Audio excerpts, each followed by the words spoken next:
കലസയിലുള്ളത് അവിടെ സ്റ്റേ ചെയ്തു. ഇവിടെ കുതിരമുക്ക് ട്രക്കിന് വന്നതാണ്. അപ്പോൾ കുതിരമുക്ക് നേത്രാവതി ഈ ട്രക്കിനൊക്കെ വന്നു കഴിഞ്ഞാൽ സ്റ്റേ ചെയ്യാൻ പറ്റിയൊരു ഹോം സ്റ്റേ ഉണ്ട്.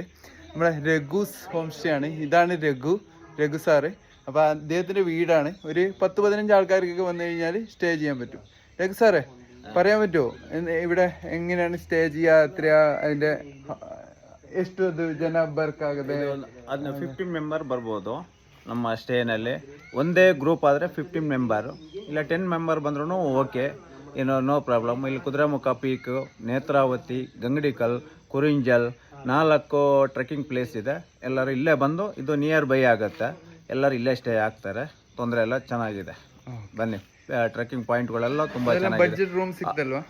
ರೂಮ್ ಸಿಗುತ್ತೆ. ನಮ್ದು ಫುಲ್ ಆಗಿದ್ರು ಬೇರೆ ಅರೇಂಜ್ ಮಾಡಿ ಕೊಡ್ತೀವಿ, ಏನೋ ಪ್ರಾಬ್ಲಮ್ ಇಲ್ಲ. ಜೀಪ್ ಇದೆ, ഗൈഡോ എല്ലാ അറേഞ്ച്മെന്റ് ಮಾಡಿ ಕೊಡ್ತೀವಿ.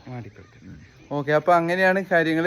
അപ്പോൾ കുതിരമുഖ്, നേത്രാവതി, കുറിഞ്ചാലൊക്കെ പോവുകയാണെങ്കിൽ ഇവിടെ നല്ല അടിപൊളി ഹോം സ്റ്റേ ആണ്. അപ്പോൾ വേണമെങ്കിൽ വന്നിട്ട് താമസിച്ചോളും. നല്ല ബഡ്ജറ്റായിട്ട് നമുക്ക് സ്റ്റേ ചെയ്യാൻ പറ്റും. ഒരു ഹാപ്പി ട്രക്കിങ് വന്ന് സ്റ്റേ ചെയ്യും.